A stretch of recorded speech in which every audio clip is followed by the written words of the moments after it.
physical act of making money in the United States is big business. Many of the techniques used by the modern-day moneymakers were actually developed centuries ago, when making money was a confusing and often frustrating experience. The U.S. Bureau of Engraving and Printing, which prints paper money, and the U.S. Mint, which makes coins, are some of the busiest manufacturing plants in the world. The Mint's 2 production facilities and the Bureau's 2 printing plants operate 24 hours a day, 7 days a week, turning out coin and currency. The Bureau of Engraving and Printing produces approximately 40 million notes a day. These notes have a face value of between $600 and $700 million, depending on denominations that we're running. At the U.S. Mint, officials oversee the production of multiple fortunes. We produce up to 20 billion coins a year, and we sell another $400 million worth of gold, silver, and platinum bullion coins and collector coins that we sell all over the world. Plus, we protect about $100 billion worth of assets of the federal government at Fort Knox and at our other facilities around the country. Working in conjunction with the Department of the Treasury, the Bureau and Mint continually feed the economy's voracious appetite for new money. Though coins have been around since before Christ, it was the Roman Empire that first struck coins as a standardized method of currency. The precious pieces were emblazoned with images of leaders, like Julius Caesar. The term to strike a coin is still used today. It comes from the early method used to make a coin. Artisans would hand-carve metal dies, place the molds over pieces of heated metal, and strike down with a hammer to embed the image onto the new coin. But it was during the tense days of the American Revolution that the world's most powerful form of money, the American dollar, was forged. There were dozens of forms of money used in the colonies at the time. Some were from other countries, some from banks, some from the colonial governments. The situation that Jefferson viewed, and when he advocated this coinage system, it was a nation in which the United States was a nation in which we depended upon other nations' coinage. We used other nations' coinage, and there was probably 4 or 5 different countries' coinage that circulated as legal tender in the United States. And it was a mess because every colony had its own exchange rate, and it had multiple forms of coinage that were circulating. Thomas Jefferson believed the only way the new nation could survive was to have a unified monetary system. With his backing, Congress enacted the Mint Act of 1792. The legislation established the nation's first mint in Philadelphia, then the nation's largest city and its capital. Jefferson appointed the first director of the Mint, a scientist named David Rittenhouse. Many experts believe that in an effort to get the mint into production, Martha Washington donated her family's silverware for the nation's first silver coins. And though the government had high expectations for its new mint, the building itself had more humble beginnings. They chose an old distillery, an abandoned distillery, and unfortunately that building has been lost to history. Ye Old Mint, as it was called, was a pretty modest facility. It was hand-turn presses, which a number of men would hand turn by pressing their bodies against it. As you can imagine, through a process like that, the production of coinage was slow and the standards were inconsistent. In order for new coins to succeed, all other coins would have to be made worthless. It wasn't a popular idea. Jefferson really came to understand how over the long term the country just could not conduct its business, and it could not conduct its economy with this kind of a system. But it was a tough political sell to convince Congress that they should bite the bullet and spend these huge sums of money to create a mint and create a coinage system. And the really tough part was to demonetize all that coinage of other nations that was circulating here in the United States. That was a very tough sell. Slowly, new U.S. coins began circulating. Gold dollar coins, a half-dollar coin, silver dollars, and a half-dime, which eventually became the nickel. There were also two copper coins made, the penny and the halfpenny. Designs on the coins were chosen to represent the symbols of a new nation, Lady Liberty and the American Eagle. American coins at the time had a value equal to the amount of metal that was in them. But since the coins were scarce, the colonies, banks, businesses, and even private individuals took it upon themselves to print early forms of paper money. Because the paper money was backed solely by a promise by the issuer to pay, the value of a paper note was always changing. These bills were early forms of promissory notes. They would go based on the faith of the people in that government that was issuing the currency, or the person that was issuing the currency. Sometimes individual people would issue the currency, and people would accept the currency because they knew that this person was a man of means and would take it back, and they could circulate it around, so they wouldn't have to carry around a bag of gold with them. There was no formal method of exchange. What a person could get for their money was up to them. We got into sort of a Tower of Babel in paper currency. We had a similar situation to what Jefferson had sought to alleviate with coinage. Currency traded around the issuing banks at face value or something close to face value. But then the further you got away from those issuing banks, they traded at a discount to face value because of the inconvenience of having to go take them back to that bank. And then once you got a certain distance away, they weren't worth anything. No one would accept them because they didn't know what the creditworthiness of that bank was. The American monetary system became more confusing when the nation experienced its first gold rush in the 1830s. Gold had been discovered in the mountains of the Carolinas and Georgia. Mining companies needed a way to get their newfound gold dust into circulation.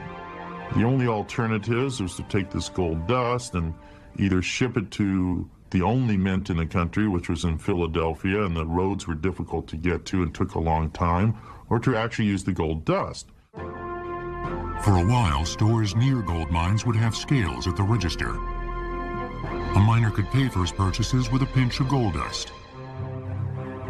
The process was messy and inconsistent. A German metallurgist named Templeton Reed, who had come to America in search of gold, had a better idea. If the miners couldn't get their gold to the mint in Philadelphia, then he would build his own mint near the mines. An illegal act. Reed's mint was an immediate success. Within a year, nearly 40 other privately owned mints had opened in the Southeast. Gold coins poured into the economy. And though the government wasn't happy with privately minted coins in circulation, it didn't have the resources to stop them from being made. The result of the influx of all these miners and the gold led to a reevaluation of our nation's coinage. It also led to expanded economic trade and development in the area. Stores and shops opened. Merchants did booming business. But the frenzy of the East Coast gold rush subsided within 2 years. The mines dried up, and the privately owned mints closed down. For the next decade, the making of money would remain the same. But by the middle part of the century, a series of events would forever change how money was made in America. The gold rush of 1849 was just around the next bend. On January 24, 1848, a carpenter named James Marshall was inspecting the site of a proposed lumber mill on the American River, near what is today Sacramento. Marshall stumbled across some gold-colored nuggets The great gold rush was on. Miners came in droves to Northern California. Gold flowed out of the hills. As a result of the gold rush, some $600 million worth of gold dust over a period of several years actually hit our nation's coffer, creating a huge economic impact, not only on California, both politically, socially, and economically, but in the entire United States. Millionaires were created overnight. Construction was at an all-time high. Banks were flush with money to lend. But as in the East, there was concern over what to do with all the gold. Shipping the gold to the Philadelphia Mint was difficult. It would take 6 months before gold coins would make it back, if they came back at all. As a result, some miners started making deals with Mormon settlers. A few years before the discovery of gold at Sutter's Mill, the Mormons had discovered small pockets of gold in the Sierra Nevada. The Mormons had set up a small mint in Salt Lake City to strike their gold into coins. But their mint couldn't handle the wagon loads of gold coming from the mountains east of San Francisco. The few $10 gold pieces produced by the Mormons during this period are today considered rare collector's items. Well, this sounds great, but it created a problem, especially in San Francisco. You would have sailors coming into town and abandoning their ships and going to the gold fields. You had farmers leaving their farms and going to the gold fields. The prices of necessities skyrocketed as a result. Rents tripled in a year, and no coins. Miners tried to buy goods and services with the gold dust they carried with them. But as in the Carolinas, it was an inefficient way of doing business. You can imagine coming in from mining the gold and coming to San Francisco and entering a saloon, and in exchange for a shot of whiskey, the bartender would dip down with his thumb and forefingers and pinch out a bit of gold dust from the pouch. Well, pretty soon all the owners of the bars, and there were quite a few of them, would hire only big burly guys. And they would ask them in their interview, now how much can you raise in a pinch? The business community in California pleaded with the federal government to establish a mint out west. The tons of gold coming into San Francisco was causing mass confusion. And while the gold rush boomed in California, other states were lobbying the federal government to open assay offices, or mints, in their jurisdictions. Pennsylvania, Georgia, North Carolina, and New York all wanted their own mint. Having a mint nearby guaranteed a constant flow of coins into the economy. And even though California's gold was more than enough to warrant a mint being built in the Golden State, it didn't happen. So, as in the East a decade earlier, private mints slowly began to fill the void, even though federal law prohibited them. The first coins privately issued in California was in May of 1849 by Norris, Gregg, and Norris out of New York, and they were located in Benicia, which is north of San Francisco. They issued $5 gold pieces before they moved to Stockton. We know they moved to Stockton because one coin has shown up with the word Stockton on it. It's the only one we know of, so if you find another one, it'll be worth a lot of money. The first coin makers in California actually didn't make many coins at all. They instead made gold ingots because they weren't sure what penalties they would incur for striking coins. In 1851, after 2 years of gold mining in California, the federal government finally decided it needed to do something. The U.S. assayer of gold sent a man named Augustus Humbert to San Francisco. He brought dies with him and planned to contract with a local gold coin company to make U.S. coins. The government chose to work with James Moffett, who owned the private mint of Moffett & Company, because of the firm's solid reputation. Upon hearing that U.S. coins were going to be minted in California, most coin makers began melting down their gold coins in anticipation of selling the raw material to the government. But there was a hitch. The government only issued $50 gold coins. With most of the smaller coins now destroyed, there was no way for citizens to make change. So you had to turn this dust into something that was acceptable. And really the only coins they liked were by Augustus Humbert, and they were $50 gold slugs. Well, try and change a $50 bill today when there's been a little inflation since 1848, so these things got unwieldy. Essentially, you had no one producing coins that were acceptable for commerce, and it's sort of hard to carry around a bag of dust. In 1854, the federal government could no longer ignore what was going on in California. The San Francisco Mint opened, in the building used by Moffett and Company to strike private coins. But gold production in Northern California had begun to slow. A new metal would supplement the economy's need for coins. In 1859, when the Comstock lode, the world's richest silver strike, was discovered near Virginia City, Nevada, the sleepy village turned into a bustling mining town. Excavations along the eastern slope of Mount Davidson yielded more than $300 million in silver over 20 years. With gold getting scarcer, silver became a major ingredient in the making of coins. Soon stagecoaches loaded with silver galloped from Nevada toward the San Francisco Mint. But success came at a high price. With so much money being transported through California, it was only a matter of time before a different kind of gold rush gripped the state. For every honest miner trying to get his strike to a mint, there were two others who were willing to take it from him by whatever means necessary. In San Francisco, the mint became a symbol of triumph, when in 1906, it still stood after a killer earthquake devastated the city. There are very famous photos of the old San Francisco Mint standing proudly among the rubble of the rest of San Francisco after the 1906 earthquake.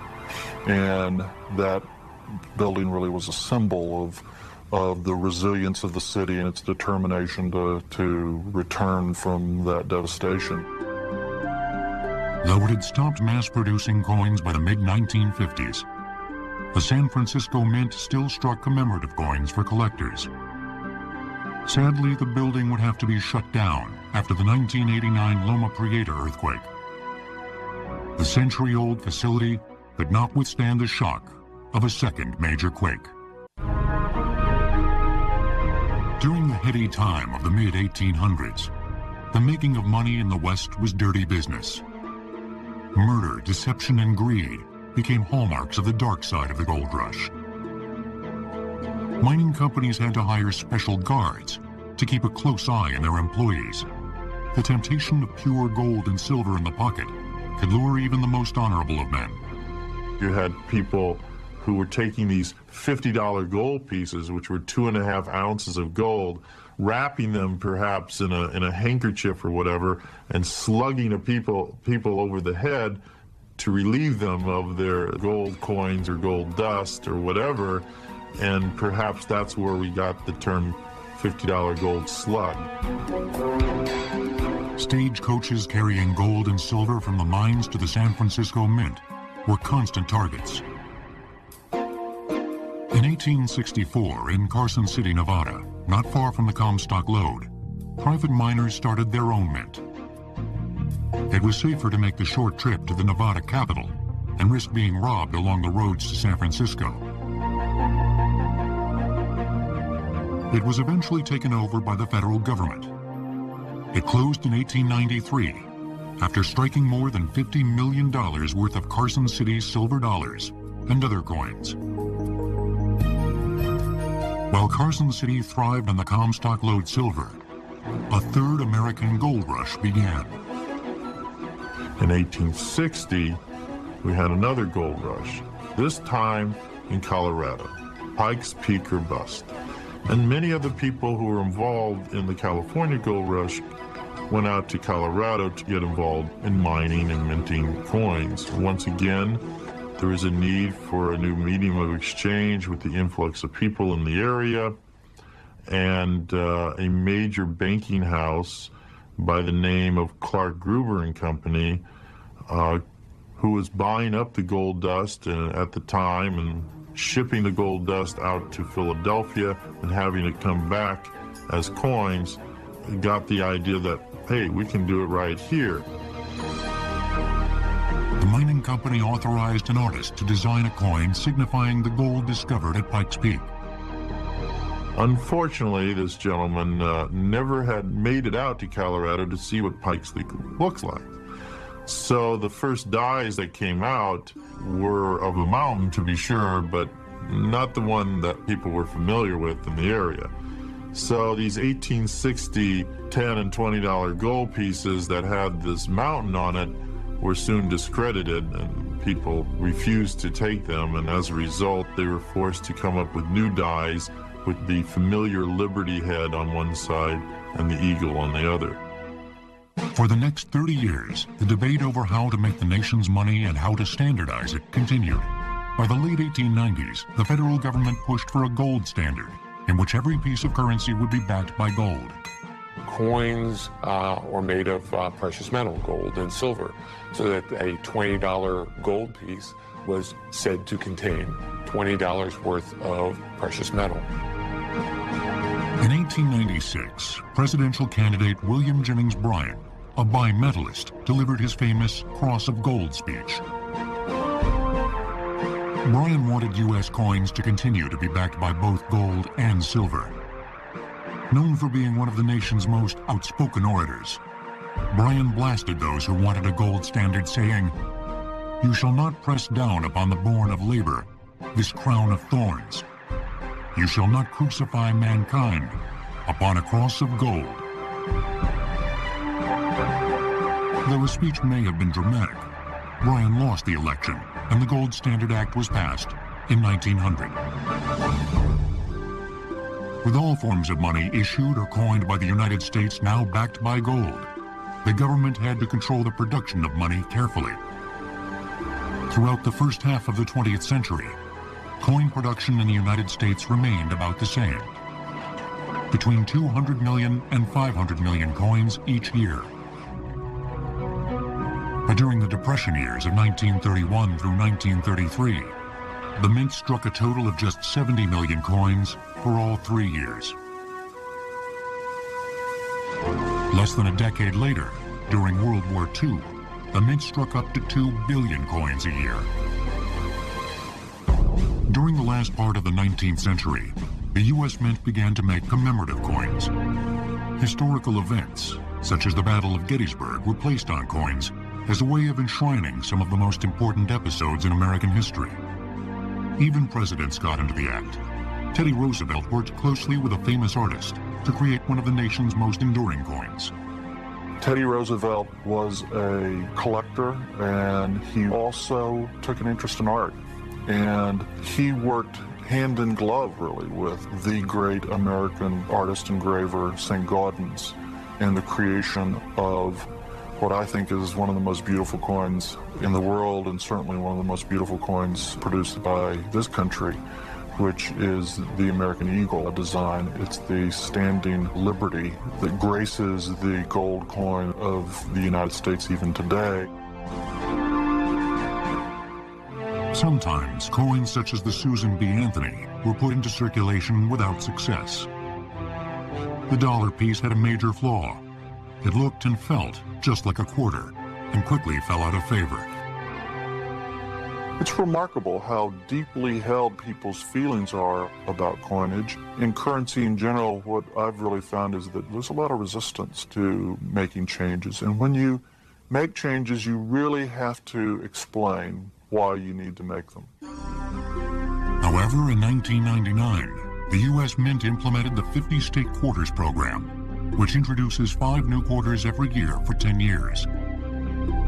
Each one bears a reverse design honoring one of the 50 states. The coins are released in the order that the states joined the Union. Besides protecting bullion depositories at Fort Knox, Kentucky, the Mint oversees depositories at West Point, New York, and has coinage facilities in Philadelphia and Denver. The act of striking coins is the same as it was 100 years ago. It's just done much faster. But what has changed is the material with which coins are made. The Coinage Act of 1965 eliminated all silver from the nation's dimes and quarters. In the United States, we shifted from a precious metal or silver-based coinage in the 1960s. And by the late 1960s, all of our coin denominations had moved from a silver base to a base metal, in most cases a copper nickel or copper nickel combination. If you pick up a quarter that is dated in the mid-1960s or earlier, if you can find one of those and you can look at it from the side, it's all one color, and that's because it's a 90% silver coin.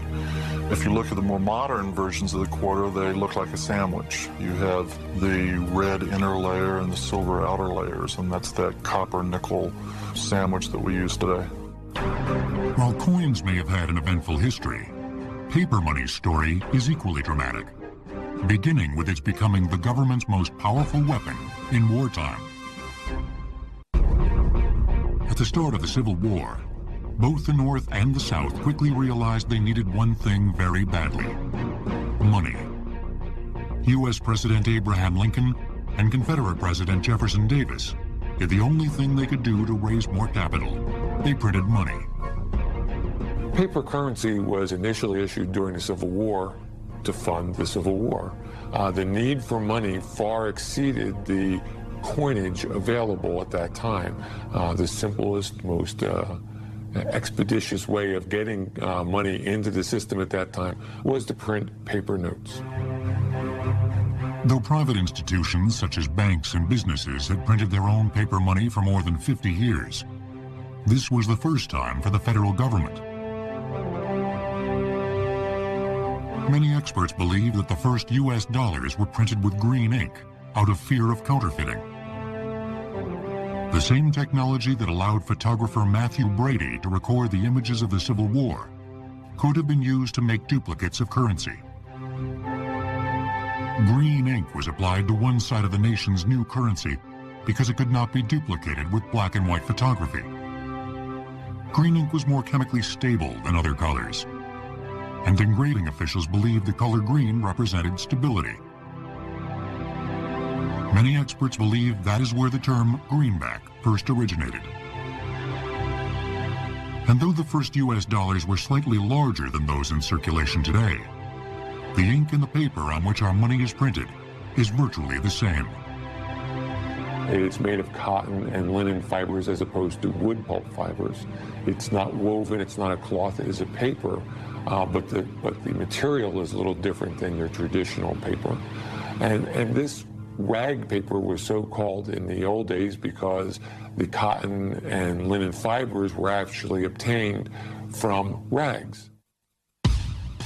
Because the new paper money was backed by nothing more than the government's willingness to pay, its value depended on the fortunes of the armies on the battlefield. When the Confederate government was doing well, its notes were high.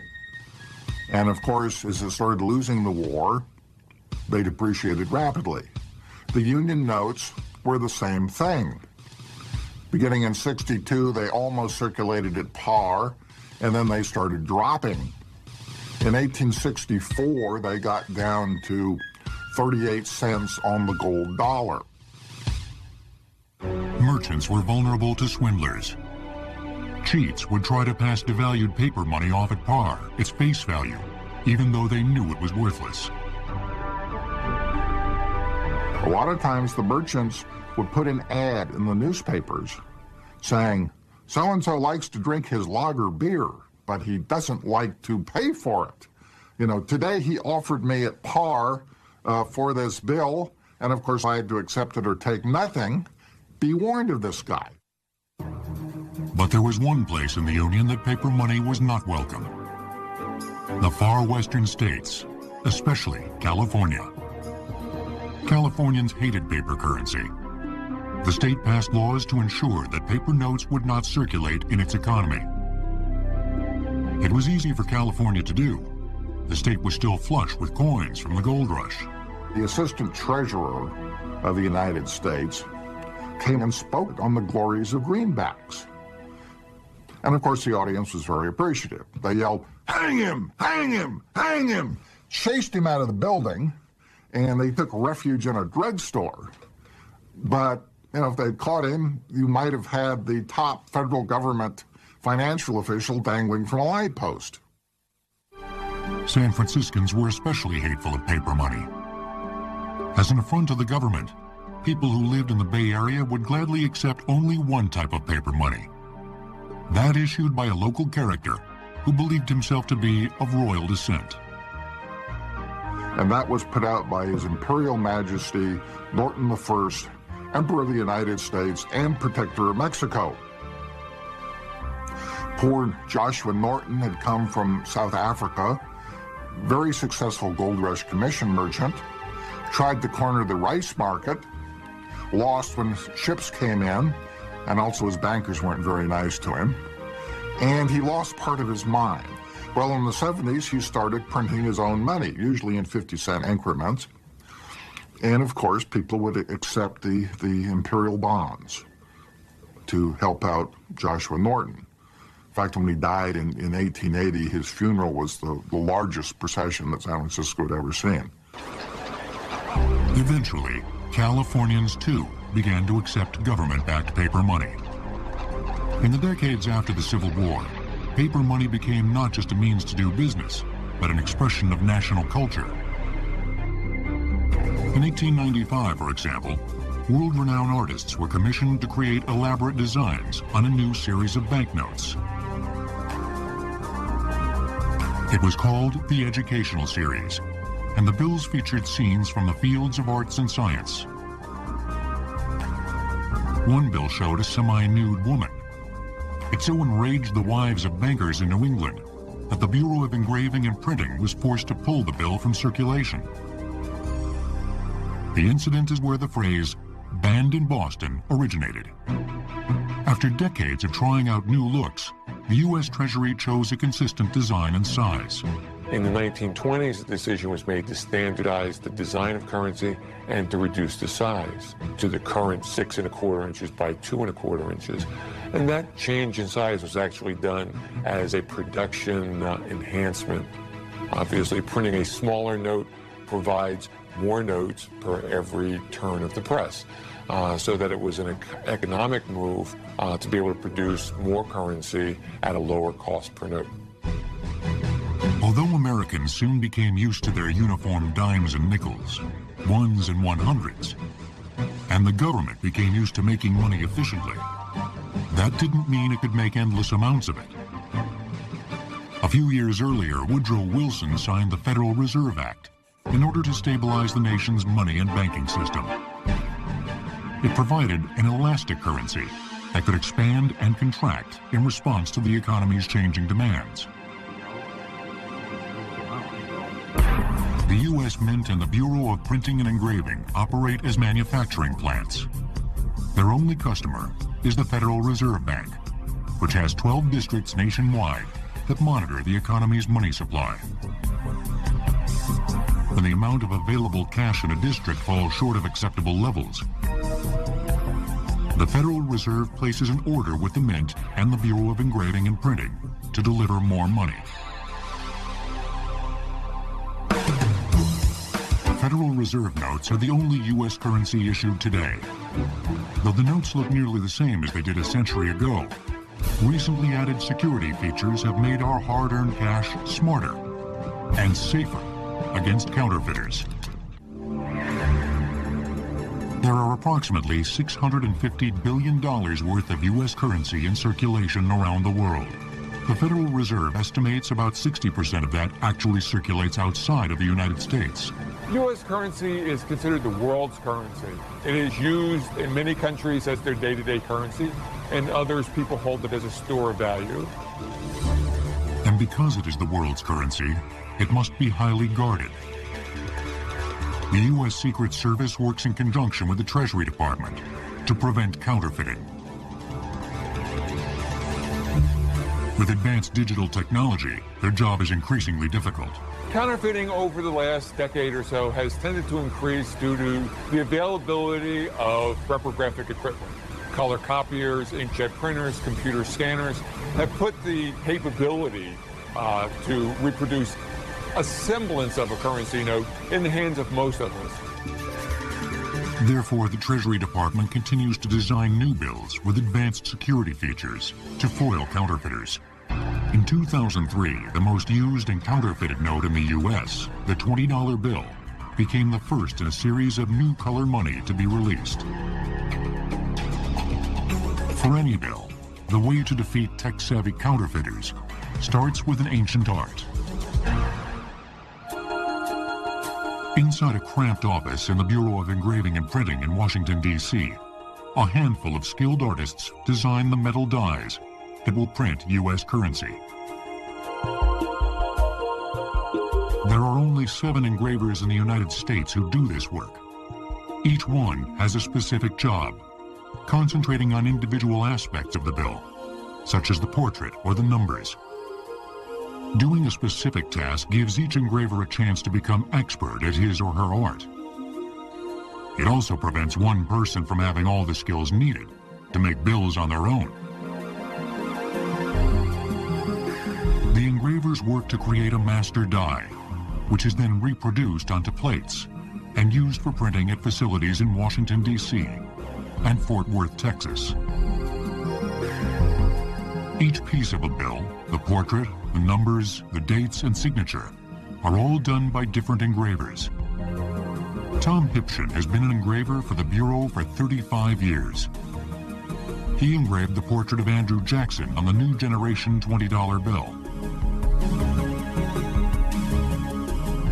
The art of engraving itself hasn't changed much. The tools are very similar to what they were 400 years ago.